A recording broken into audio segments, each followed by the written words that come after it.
Katie Souza wanted the good life. I had all these different preconceived ideas about what the good life was. I thought if I'm working in the entertainment industry, then that's the good life.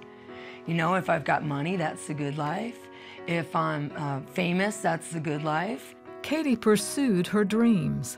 I really loved radio because I loved music so much, and I thought, well, radio would be really fun, so I got into radio when I was really young, like 17 years old. I was on the air. I moved from Hawaii to the mainland, and I got a job working at CBS television.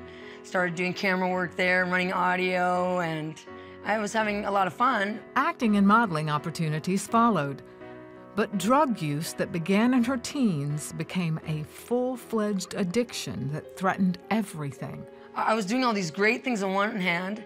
I was still empty, though, and horrible. Even though I had this great thing happening to me, it was like I was so miserable and empty, and I didn't even know why, that I was filling myself up with drugs and doing all these different things to try to make myself feel satisfied.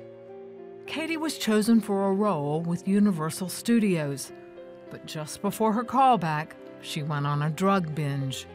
And I go into this meeting wasted, and the high guy at Universal looks at me and says, "You look like a heroin addict. Get out of my office right now." And that was like my last blow. I had gone through all these different opportunities, and I'd blown them all. And so I fell face first into crime, and I became a full-time seller because I was already selling drugs to everybody.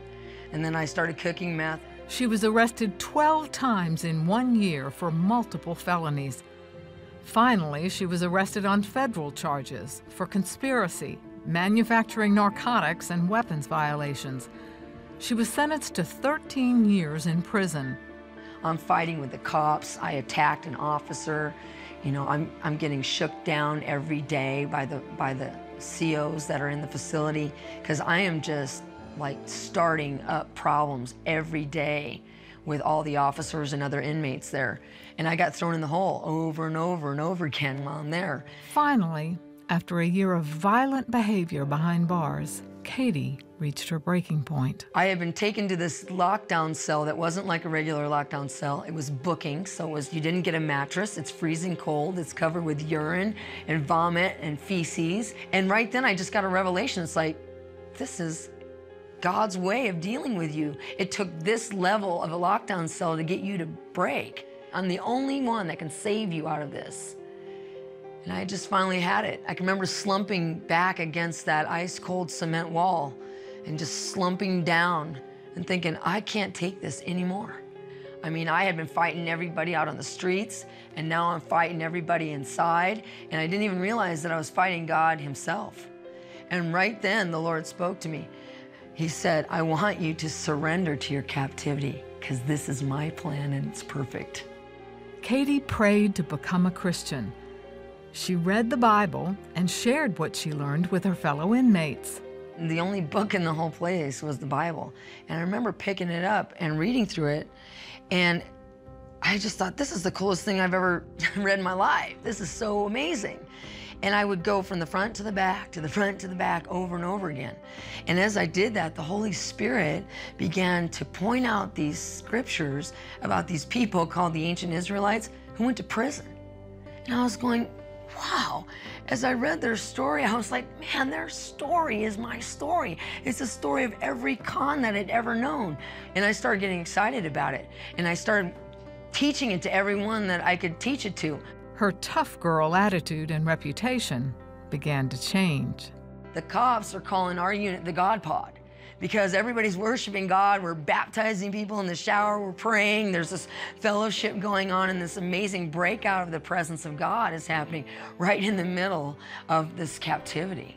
After serving 5 years of her 13-year sentence, Katie won her appeal and was released early. She's free now, and her view of the good life has changed dramatically. The good life is having your purpose and having your relationship with God. There's been so many amazing things that have happened to me because I've had my purpose.